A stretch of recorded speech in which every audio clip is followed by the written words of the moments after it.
नमस्कार दोस्तों, स्वागत करता हूं सबका इस YouTube चैनल पर जिसका नाम है VC एजुकेशन। साथियों, जैसा कि आप सबको पता है, मैं प्रतिदिन आप सबके मध्य रीट से संबंधित एक वीडियो लेकर आता हूं जिसमें शानदार मटेरियल आपको देखने को मिलता है।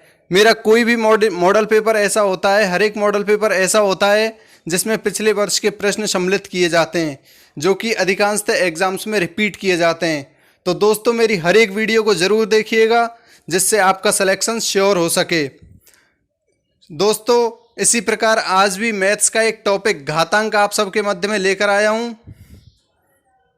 और इसी प्रकार अगर आपका साथ अच्छे से बना रहा, अगर आपने चैनल को ज़्यादा से ज़्यादा शेयर किया, तो इसी प्रकार प्रतिदिन हर एक विषय का, प्रत्येक विषय का एक टॉपिक आपके मध्य लेकर आऊँगा, और प्रत्येक रविवार को एक मॉडल पेपर, हर एक विषय का एक एक मॉडल पेपर आपके मध्य लेकर आऊँगा।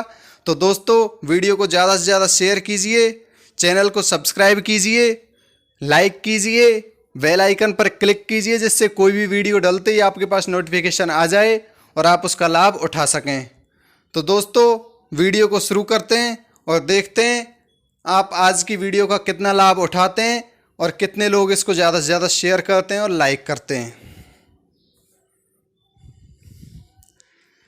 आज का पहला चैप्टर है अपना, और चैप्टर का नाम है घातांक।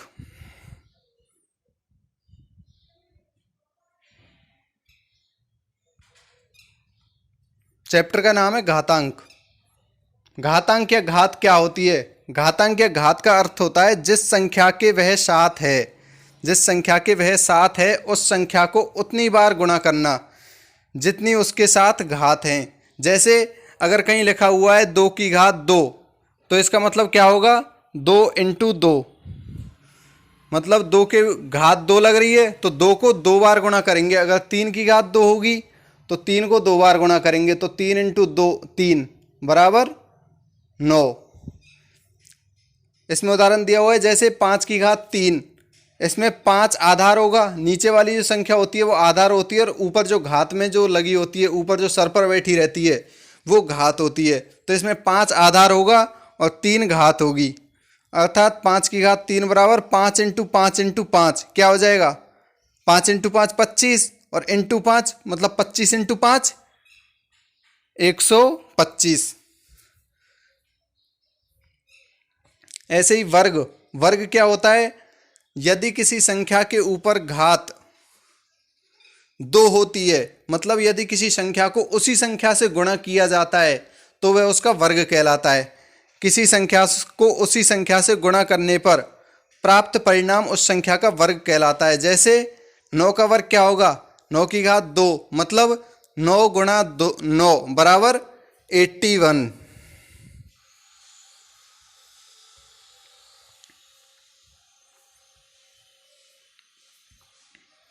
अब घातांक के नियम क्या हैं? कुछ नियम होते हैं जो कि आपको याद करने पड़ेंगे। क्या नियम होते हैं घातांक के? घातांक का पहला नियम क्या है?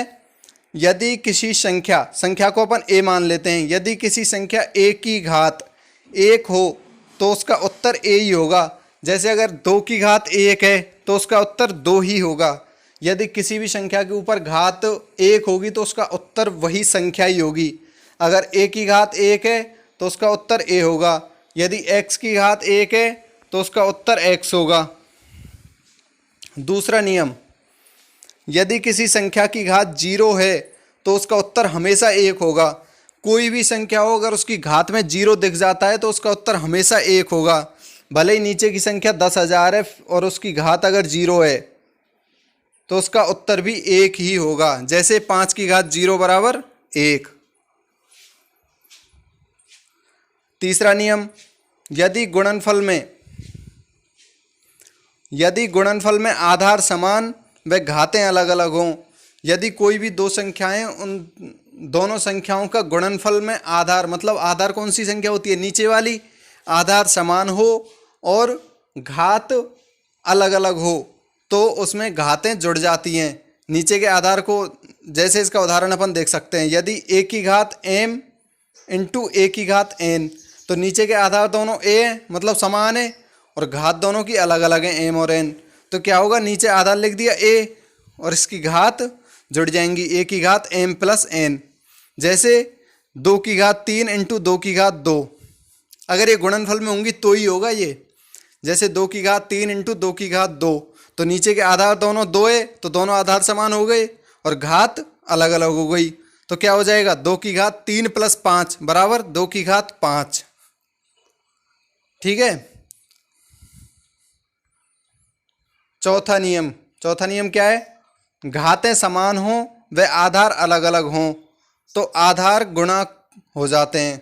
जैसे अगर किसी भी संख्या की घातें समान हो, मतलब ऊपर की जो संख्याएं जो सिर पर जो बैठी रहती हैं वो समान हो और आधार अलग अलग हों, मतलब नीचे वाली संख्या जो पैरों में बैठी रहती हैं वो अलग अलग हों तो आधार गुणा हो जाते हैं। कैसे, a की घात n इंटू बी की घात n इंटू सी की घात n।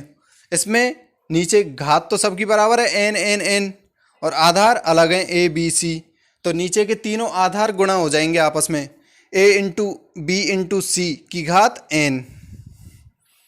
अब इसका उदाहरण देखिए, 2 की घात 2 इंटू 3 की घात 2 इंटू 4 की घात 2 बराबर, अब इसके गुणा हो जाएंगे कैसे, 2 इंटू 3 इंटू 4 की घात 2, तो क्या हो जाएगा, 4 तिया 12, 12 दूनी 24 की घात 2, आंसर आ जाएगा। भागफल में, अब भागफल आ गया, ऊपर वाले दोनों गुणनफल के हो गए, दोनों में गुणा हो रही हैं संख्याएं। अगली आ गई भागफल की। भागफल में आधार समान व घातें अलग अलग हों तो घातों को घटाया जाता है। इसमें क्या है, भागफल में जैसे भागफल में कोई संख्या जैसे a की घात m बटे a की घात n, अब इन दोनों में नीचे वाली पैरों वाली संख्या समान है, a समान है और घातें m और n अलग अलग हैं, तो क्या होगा, ऊपर वाली संख्या से ऊपर वाली जो घात है उसमें से नीचे वाली संख्या के ऊपर जो घात है उसको घटा देंगे, आंसर आ जाएगा। तो इसका क्या हो जाएगा, a की घात m माइनस n। अब इसका उदाहरण देखिए, जैसे 5 की घात 7 बटे 5 की घात 3, तो दोनों के आधार समान है 5 5 और इनकी घातें अलग अलग हैं, एक की ऊपर वाली की 7 नीचे वाली की 3, तो क्या हो जाएगा, 7 में से 3 को घटा देंगे, घात में रख देंगे, तो 5 की घात 7 माइनस 3 बराबर 5 की घात 4। छठा नियम क्या है साहब, संख्या की घात पर घात हो, यदि किसी संख्या की घात और उसके ऊपर भी एक घात हो तो घातें गुणा हो जाती हैं। कैसे, यदि a की घात m और उसकी भी घात n, a की घात m और उसकी भी घात n, तो घातें गुणा हो जाएंगी a की घात m इंटू n। अब इसका उदाहरण देखो, जैसे 2 की घात 3 और उसकी भी घात 2, तो क्या हो जाएगा, 2 की घात 3 इंटू 2, तो 3 इंटू 2 2 की घात 6, आंसर आ जाएगा इसका। तो दोस्तों, अगर आपको वीडियो में कहीं भी कोई भी दिक्कत आती है, कहीं भी कुछ भी समझ में नहीं आता है, तो वीडियो को दोबारा देखिएगा, ज़रूर समझ में आएगा। और अगर फिर भी समझ में नहीं आता है तो आप अपनी प्रॉब्लम को कमेंट में लिख सकते हैं, आपको उसका सॉल्यूशन भेज दिया जाएगा। अब सातवां नियम क्या है, यदि किसी संख्या पर 2 घातें लगातार हों तो पहले घातें हल की जाती हैं। यदि किसी संख्या पर 2 घातें लगातार हों, उसमें तो क्या हो रहा था पहले वाले में, इसमें तो क्या हो रहा था, संख्या के ऊपर घात और उसके भी ऊपर घात, और इसमें क्या हो रहा है, संख्या के ऊपर घात और फिर केवल उस घात के ऊपर घात है, फिर वो संख्या के ऊपर नहीं है, केवल उस घात के ऊपर घात है। तो उसमें क्या करेंगे, पहले घातों को हल करेंगे। कैसे, जैसे a की घात m और m की घात n है, a की घात m की घात n नहीं है, a की घात m और m की घात n, तो इसका आंसर क्या हो जाएगा। अब इसको एग्जाम्पल से देखते हैं अपन, जैसे 2 की घात 2 और 2 की घात 3, तो 2 की घात 2 और 2 की घात 3, तो पहले सॉल्व करेंगे इसको 2 की घात 3 को, तो क्या हो जाएगा, 2 की घात 3 क्या होती है 8, तो इसका आंसर क्या होगा 2 की घात 8, तो आंसर आ जाएगा इसका 256।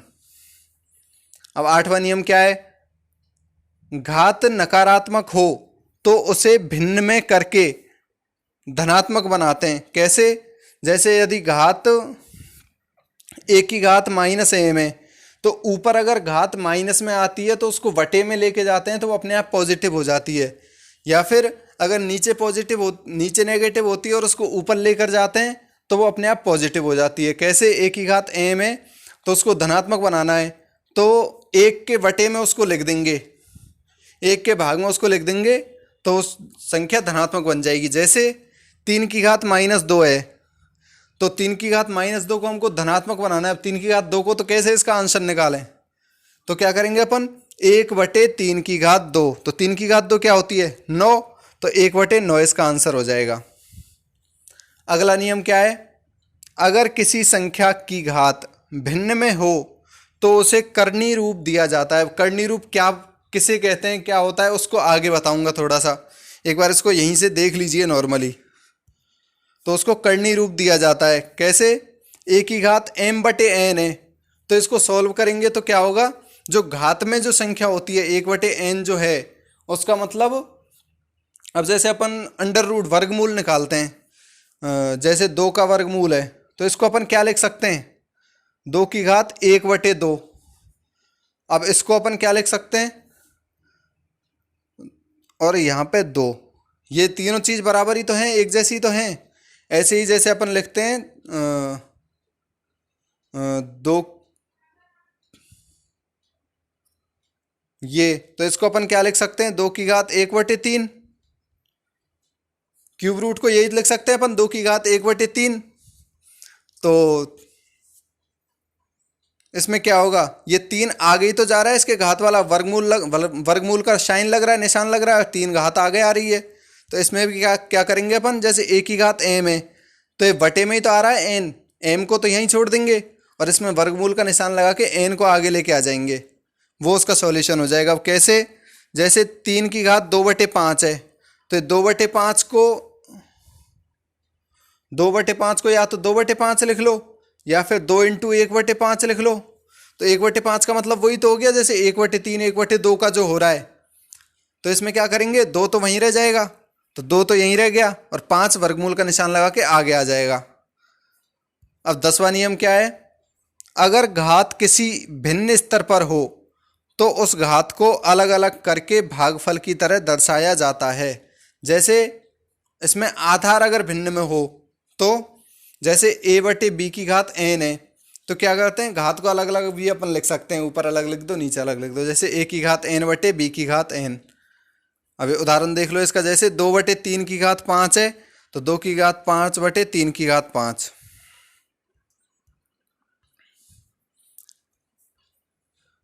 ये तो हो गए घातांक के नियम। अब अभी जैसे इससे पहले की वीडियो में आया था कर्णी, ये रहा कर्णी रूप दिया जाता है। अब कर्णी क्या होता है, ये रहा कर्णी रूप दिया जाता है। अब कर्णी क्या होता है, कर्णी किसी संख्या का कोई भी मूल जो स्पष्ट रूप से ज्ञात नहीं किया जा सकता उसे कर्णी कहते हैं। जैसे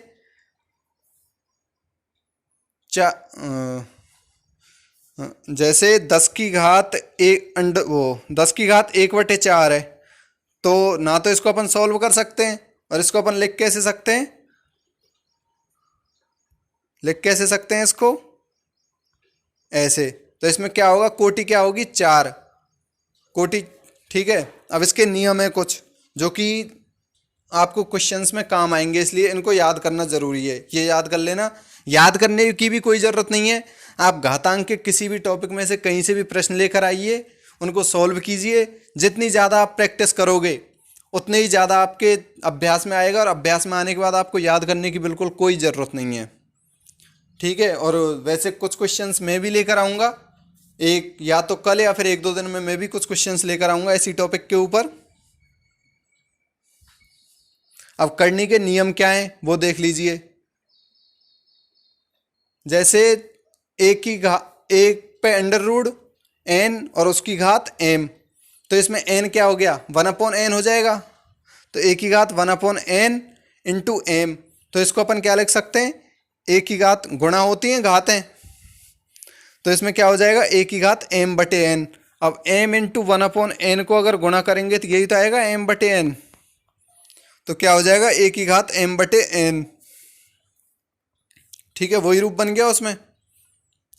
ऐसे ही ये सब होंगे n under root A B, तो n आगे आ रहा है उसको अपन 1/n लिख देंगे, तो ये 1/n हो गया। और इसको अपन अलग अलग भी लिख सकते हैं, अगर घातें अगर आधार अगर गुणा हो रहे हैं उनको अपन अलग अलग भी लिख सकते हैं। ए की घात 1/n इंटू बी की घात 1/n। तो 1/n में आ रहे हैं दोनों, इनको अपन अंडर रूट लगा के आगे भी लेके जा सकते हैं। तो ये ऐसे भी इसको अपन लिख सकते हैं, ऐसे ये हो गया। इसमें भी आगे एन आ रहा है a/b, तो इसमें घात के ऊपर a/v की घात 1/n में लेकर आ जाएंगे। इसको भी फिर अपन अलग अलग लेके लिख सकते हैं, क्योंकि वो घातें समान है दोनों की, तो इनको अपन अलग अलग लेकर आ सकते हैं। ये भी सेम ऐसे ही सॉल्व हो जाएगा, ये भी सेम ऐसे ही होगा। एक बार इनको देख लीजिएगा, स्क्रीनशॉट ले लीजिए और अभ्यास कीजिए। जितनी बार आप 3-4 बार आप वीडियो को देखिएगा, ज़्यादा लंबी वीडियो नहीं है, 3-4 बार आप वीडियो को देखेंगे तो अपने आप आपको ये सब चीज़ें याद हो जाएंगी, अभ्यास में आ जाएंगी आपके, जिससे आपको याद करने की भी ज़रूरत नहीं पड़ेगी।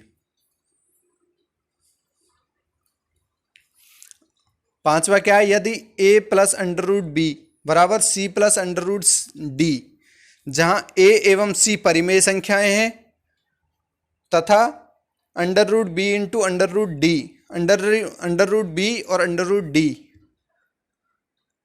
अपरिमेय संख्याएं हैं, a बराबर c और b बराबर d।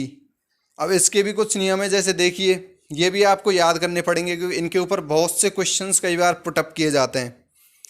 अब जैसे आगे अंडर रूट के आगे a आ रहा है, तो इसको अपन 1/a में लेकर आ जाएंगे, तो ये हो जाएगा इसका। वही नियम है जो आगे बताएं, उनसे ही सॉल्व होंगे सब। इसमें भी वही आ रहा है, तो इसको अपन 1/a में लेके आएंगे। ये घात में है, यहाँ पे ये जो a है ये घात में है, तो क्या हो जाएगा,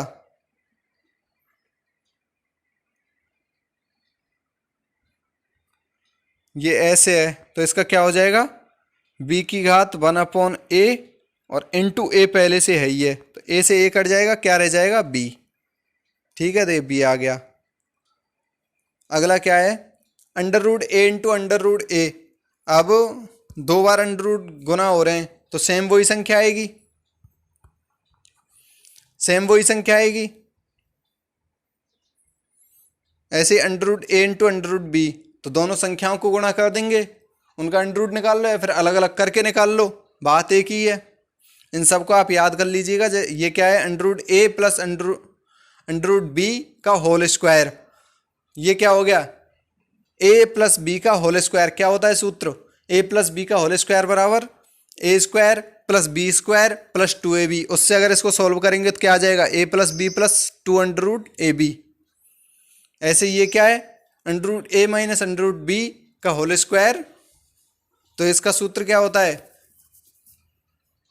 a square plus B square minus 2ab। तो इसको सॉल्व करेंगे तो क्या आ जाएगा, a plus B minus 2 under root A B.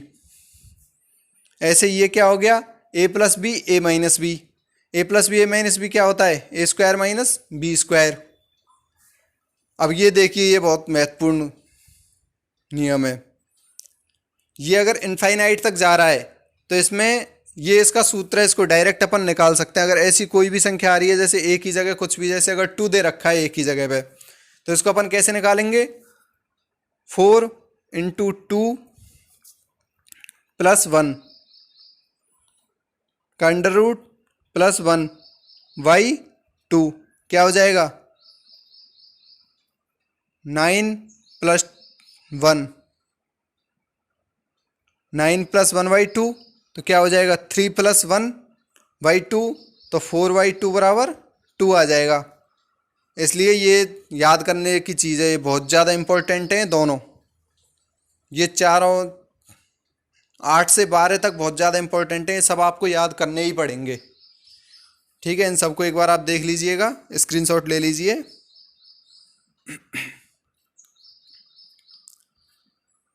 तो दोस्तों अब इसके कुछ उदाहरण मैं आपको बता देता हूं, जैसे कि ये है टाइप 1। पहला उदाहरण है 12a स्क्वायर बी 4 सी क्यूब अपॉन 2ab स्क्वायर सी स्क्वायर। तो इसको सॉल्व करेंगे तो कैसे करेंगे, घातें अगर भाग में ऐसे होती हैं तो उनमें क्या करते हैं अपन, घातों को माइनस करते हैं अगर उनका आधार समान होता है। तो मैंने पहले आपको जैसा कि बताया था। तो इसमें क्या होगा, सबसे पहले 12 में 2 का भाग देंगे तो क्या आएगा 6, फिर A2 और नीचे क्या है A1, ए की पावर 1, तो क्या हो जाएगा, 2 में से 1 माइनस करेंगे तो क्या आएगा 1, तो ए की घात क्या आ जाएगी 1, तो 1 को लिखना कोई ज़रूरी नहीं है। फिर इधर B4 माइनस 2, तो बी 4 में से 2 माइनस करेंगे तो क्या आएगा 2, तो B की पावर 2। इधर C³ और C2, तो 3 में से 2 माइनस करेंगे तो क्या आएगा 1, तो C1, तो क्या हो गया 6AB²C। ऐसे ही फिर आगे टाइप 2। टाइप 2 में क्या है, जब पूरी राशि कर्णीगत हो, जिसके सूत्र मैंने आपको पहले बता दिए हैं, जैसे कि ये एग्जाम्पल है, ये क्वेश्चन है, तो इसमें क्या करेंगे अपन, ये सूत्र पुट करेंगे, ए की वैल्यू इसमें 30 रखेंगे, 30 रखेंगे तो क्या आ जाएगा √30 × 4 + 1 क्या हो जाएगा 120 + 1 121 का √ +1/2, तो 121 का क्या होता है वर्गमूल 11, तो 11 + 1/2 12/2, तो क्या हो जाएगा आंसर 6। अगला एग्जाम्पल मैंने इसका सीधा आपको बताया था, मैंने इसका सीधा सीधा बताया था आपको, अगर ऐसी कोई संख्या आती है जो अनंत तक जाती है तो उसका आंसर वो संख्या ही होगी। ऐसे इसका मैंने बताया था a की पावर 2n - 1/2 की 2n, मतलब a की पावर 2 की पावर n - 1/2 की पावर n, इस सूत्र से करेंगे तो ये आ जाएगा। इसमें a की वैल्यू आ गई 6 और n की पावर 1 2 3 4, ये 4 बार है तो n की पावर 4 पुट करेंगे तो क्या हो गया 6 की घात 2 की घात 4 - 1/2 की घात 4, तो क्या हो गया 6 की घात 16 - 1/16, तो 16 - 1 15 हो जाएगा, तो आ गया आंसर 6 की घात 15/16। ऐसे एग्जाम्पल 4 है, इसमें अपन क्या करेंगे पीछे से सॉल्व करेंगे। जैसे 49 का वर्गमूल क्या होता है 7, फिर 7 को 57 में ऐड करेंगे तो क्या आ जाएगा 64, 64 का वर्गमूल 8, 8 को 136 में ऐड करेंगे तो क्या आ जाएगा 144, और 144 का वर्गमूल क्या हो जाएगा 12। ये आ गया टाइप 3। टाइप 3 में क्या है, करणियों के योग, अंतर व गुणा भाग पर आधारित प्रश्न है। इसमें अपन क्या करते हैं, जैसे वर्गमूल के अंदर की संख्या, अंडर रूट के अंदर की संख्या समान है और बीच में प्लस का निशान है, तो आगे की संख्याओं को एज इट इज जोड़ देते हैं और पीछे वाली जो संख्या है उसको एज इट इज लिख देते हैं। अब इसमें क्या है, बीच में प्लस के निशान है, आगे 3 + 2 + 1 क्या हो जाएगा 6, तो 6√5 आंसर। और ऐसे क्वेश्चंस में क्या करते हैं, अंडर रूट के बाहर वाली जो संख्या है उसको एज इट इज लिख देते हैं, जिनमें बीच में मल्टीप्लाई का निशान होता है, और आगे वाली एज इट इज लिख दी, और अंदर वाली जो संख्याएं होती हैं उनको मल्टीप्लाई कर देते हैं। इसमें क्या आ जाएगा 3√40।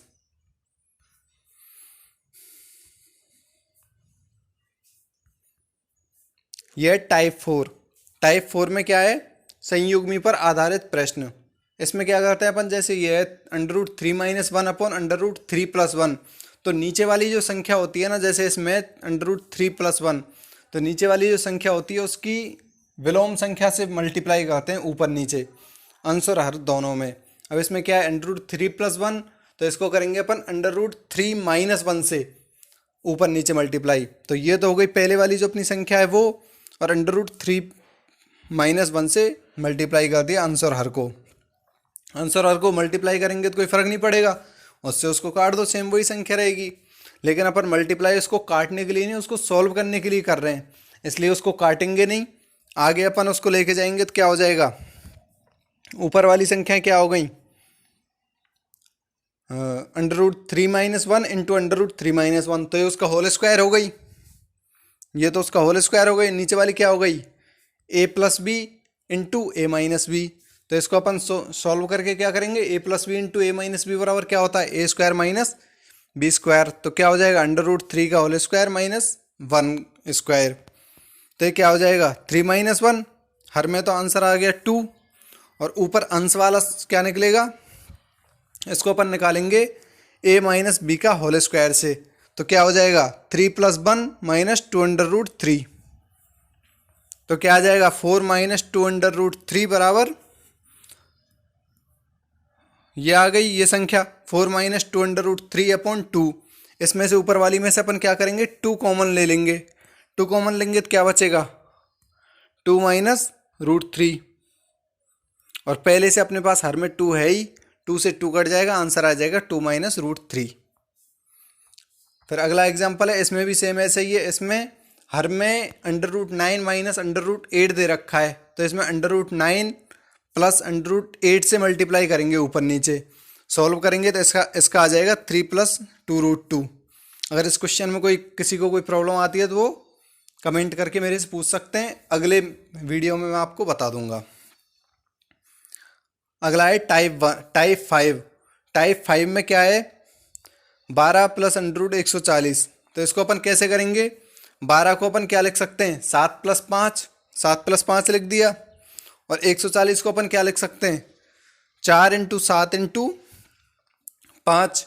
तो 4 का तो अपन ने वर्गमूल निकाल सकते हैं, 4 का वर्गमूल क्या होता है 2, तो 2 को बाहर निकाल लिया और ये अंडर रूट के अंदर लिख दिए दोनों। और इनको अपन क्या लिख सकते हैं, अब या तो किसी भी संख्या को 2 लिख लो या फिर ऐसे लिख लो। तो वर्ग से अंडर रूट कट जाएगा, वर्ग से अंडर रूट कट जाएगा तो वही 2 ही आएगा, तो इसको अपन ऐसे भी लिख सकते हैं, ऐसे लिख लिया कोई फर्क नहीं पड़ रहा। ऐसे ही 5 को लिख दिया तो ये क्या बन गया a² + b² + 2ab। लास्ट में संख्या क्या बनी √7 + √5 का होल स्क्वायर, और ऊपर एक अंडर रूट पहले से लगा हुआ है, तो वर्ग से अंडर रूट कट जाएगा, आंसर आ जाएगा √7 + √5। ये अपना अगला और लास्ट टाइप है टाइप 6। टाइप 6 में क्या है करणियों की तुलना पर आधारित प्रश्न। इसमें कोई भी 3, 4, 5 संख्या दे देता है और इनमें पूछता है सबसे बड़ी संख्या कौन सी है या फिर सबसे छोटी संख्या कौन सी है। इनमें हम क्या करते हैं जो उनकी घातें होती हैं उनका एलसीएम ले लेते हैं। अब जैसे इनमें घात क्या होंगी 5 की घात 1/3, 4 की घात 1/2, 6 की घात 1/3। इनका एलसीएम क्या होगा 3, 2, 3 का 6, और फिर 6 से इसको मल्टीप्लाई करते हैं अपन, 6 से मल्टीप्लाई करके इसको सॉल्व करते हैं तो इसका आ जाएगा 6 × 25, इसका 64 और इसका 36। तो इसमें सबसे बड़ी संख्या कौन सी है 64, तो इसका क्या हो जाएगा √4 सबसे बड़ी, और सबसे छोटी अगर पूछता तो ये आ जाएगा √5। तो दोस्तों अगर आपको किसी भी प्रश्न में कोई दिक्कत आती है, कोई भी समस्या आती है तो आप कमेंट कर सकते हैं, आपको उसका सॉल्यूशन मिल जाएगा। तो दोस्तों वीडियो को ज़्यादा से ज़्यादा शेयर कीजिए, लाइक कीजिए, शेयर कीजिए, कमेंट कीजिए और चैनल को सब्सक्राइब कीजिए, जिससे कोई भी वीडियो डलते ही आपके पास नोटिफिकेशन आ जाए और आप उसका लाभ उठा सकें। धन्यवाद।